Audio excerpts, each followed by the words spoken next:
Not that we're not aware that we are living through the largest criminal cover-up in the history of the United States by the United States government.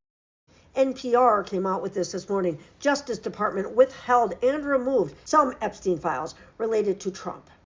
The Justice Department has withheld some Epstein files related to allegations that President Trump sexually abused a minor in NPR Investigation Files. It also removed some documents from the public database where accusations against Jeffrey Epstein also mentioned Trump.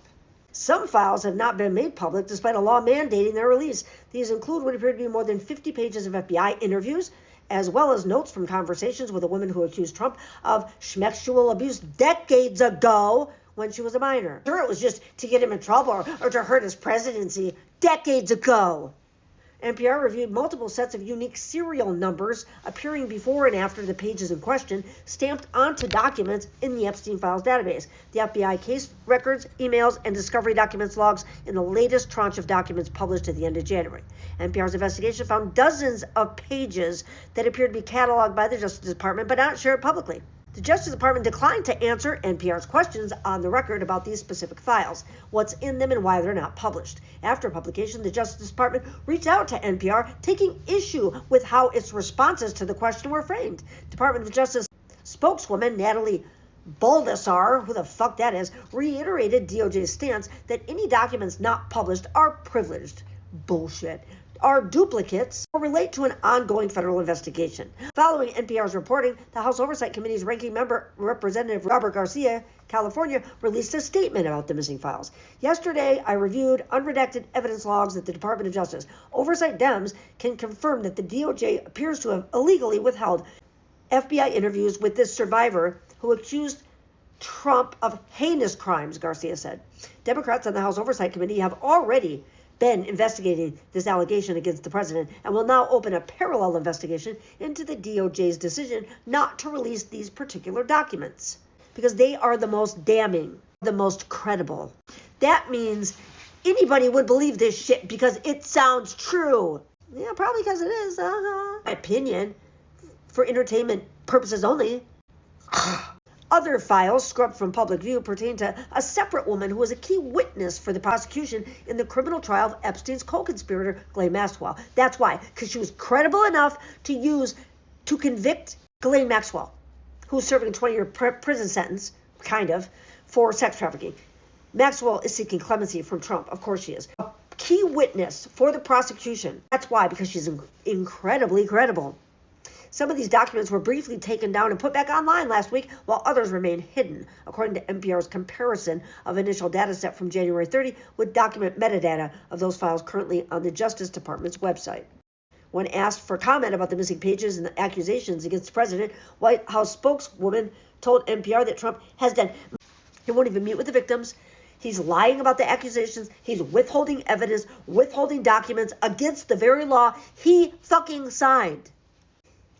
She says that Trump has done more for Epstein's victims than anyone before him. I mean, and that could be technically true, being that he's the one that signed the law, but only because he was forced to. I know, next year he will talk about this time as if he led the charge to get all these documents. He did it. He's the one that brought this bill to the floor so he could sign it into law.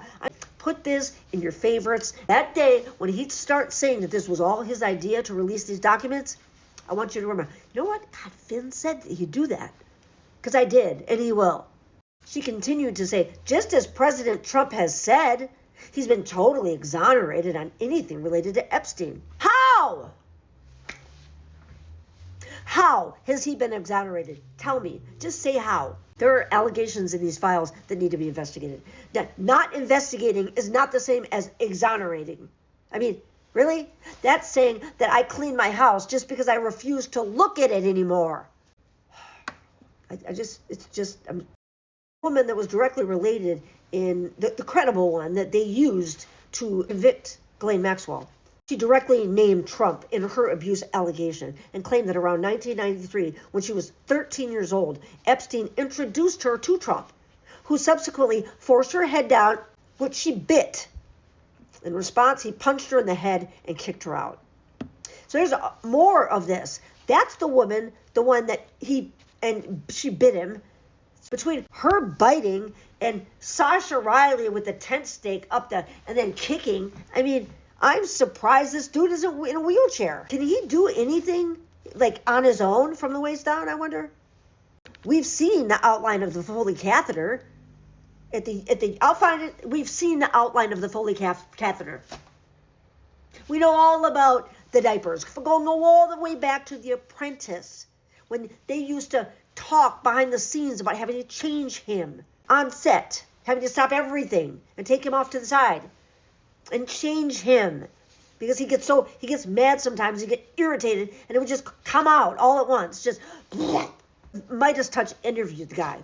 He worked with him on The Apprentice. He might have been the producer. It wasn't just some asshole. It was somebody who was produced The fucking Apprentice, and you should check out what he says, not just automatically say, oh, what's bad about Trump, so it must be untrue. Nobody with a working brain says, oh, well, it's about him, it must be untrue, without hearing anything about it. This happened in 1983, before he was famous, and all these women were trying to get his money. You can list like 20 famous people right now, and I bet none of them have 28 essay allegations against them. I bet they don't, because it's not normal. It's not normal like he says it is. He was such a fucking freak back then, and him and Epstein decided, ooh, we like this, we better buy up some modeling agencies, because that'll give us access. We know who these people are, and we know that the government is covering it up, and we aren't going to let it go. Those Democratic leaders, you assholes that are owned by the same fucking billionaires as the Republicans,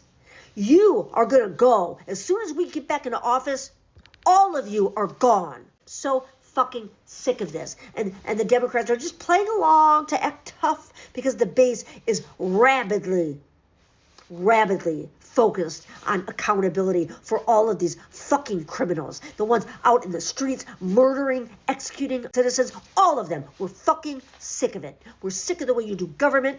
It's bullshit. It's fascism. It's authoritarianism. And this is America. And you can take that shit somewhere else.